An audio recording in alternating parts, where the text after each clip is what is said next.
little bit about CJ, and I'm very proud of CJ for getting his college degree. He's graduating, he finished up, and he's done an unbelievable job in the classroom. He's one of our best student athletes in the classroom, and going out there and getting his degree is a heck of an accomplishment. And I just want to say how proud I am, and it's an awesome day for CJ and his family. He's going to wait and walk in the spring when his family can be here, but really cool that he got that degree yesterday. How have you seen him? He's been here 3 years now. How have you seen him grow over those 3 years? Yeah, CJ's, one of the things that I'm really pleased with CJ is his leadership this year. And that was a big question coming into this season, is who was going to make up for Sam and Emmanuel and Derek. And CJ really has been the guy in the huddles that has been one of our vocal leaders. And, that's huge in CJ's progression from when he got here to where he is today. The strides that he's made in that area.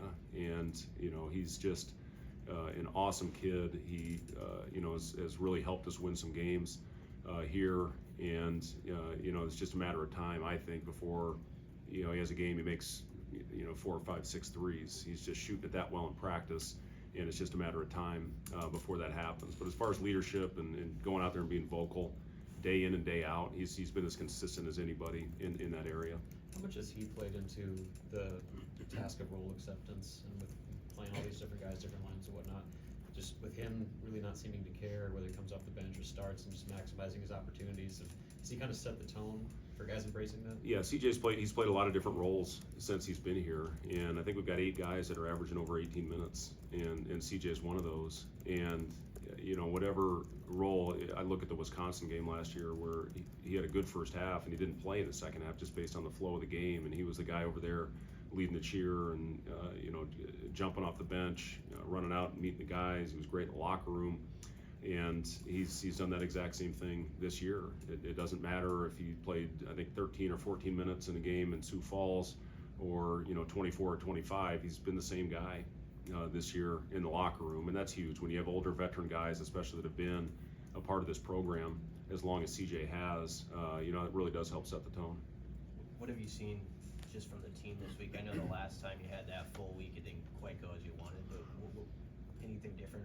Yeah, it's always a little bit of a difficult week. Maybe not as much as in the old days when you actually had to go to the class to take your finals, and you had different times, and really it was more small group workouts, or you had to practice at night.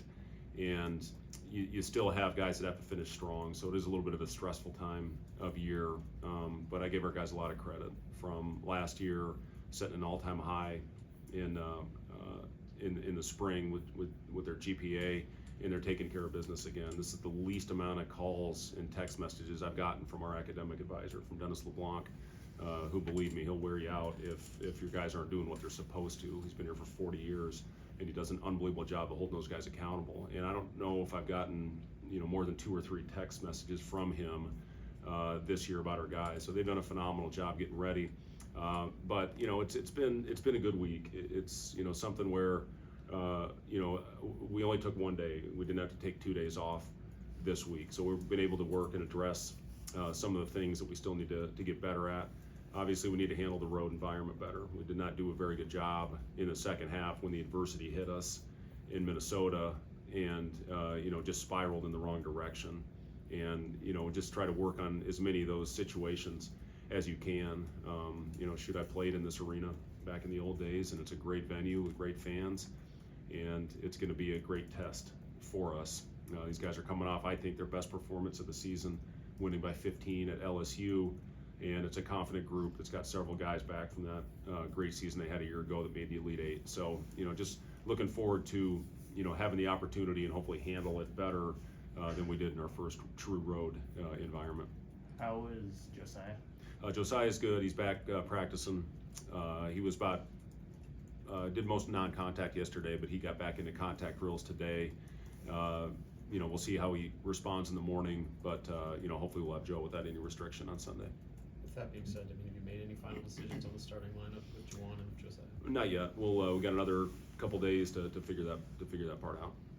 How important will be getting to the free throw line? Both teams K-State, you got, I mean, pretty evenly matched as far as free throw shooting is concerned. Yeah, I mean, it's one thing we take a lot of pride in on the defensive end is defending without fouling, and we've been one of the top teams in the country in that category.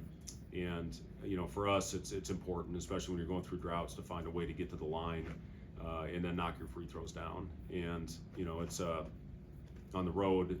They're a physical, very physical basketball team. They're 11th in the nation in offensive rebound percentage. They're very good at converting on the break when they turn you over. Those to me are the keys. You got to take care of the basketball. You got to get back in transition, and we got to finish off the possession with a rebound. We did a good job the other night against a physical Michigan State team, but K-State gives.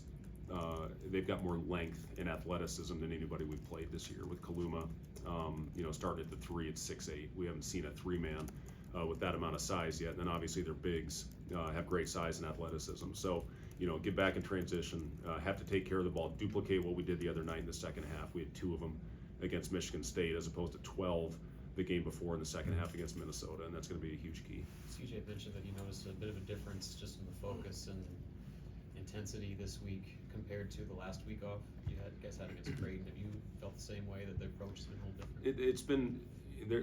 You have to be able to bounce back and learn from wins, losses, I don't care. Anything that happens in the game, you got to be able to learn from it. And there's plenty of things that we saw in that Michigan State game that we need to grow and get better with. And our guys have bought into that. They've been great and attentive in the film sessions, and they've gone out and had good, hard physical practices.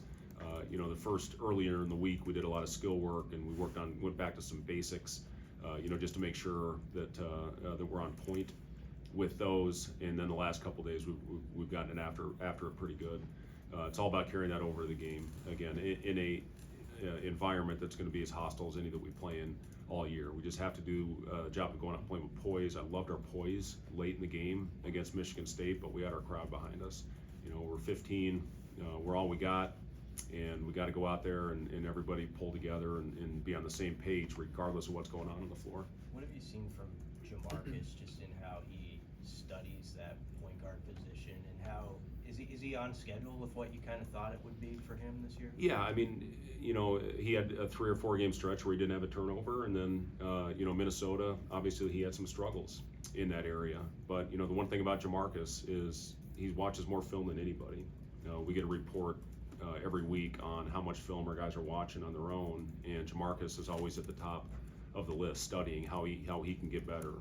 He and I watch his individual clips after every game, and his position is very important to see what he's doing well, and maybe when not to push as fast and get us into a set, make sure we're organized coming down the floor and executing, and that's all part of the growth process for Jamarcus and his switch in position and his switch in mindset. Overall, I'm pleased with Jamarcus. He's had the ball in his hands the majority of these games, and so far we're 8-2. So I've been pleased with Jamarcus. Now the challenge is going on the road and doing the same things that he did when we went on a nice little streak at home. So Sam, I thought, gave us some good minutes at that spot, and Bryce as well. Boogie's had a good week of practice. I've been really pleased with Boogie, and it's a matter of time before he gets back out there and gets another opportunity. But just went with those guys with the flow of the game the other day. But yeah, for the most part, I've been very pleased with Jamarcus.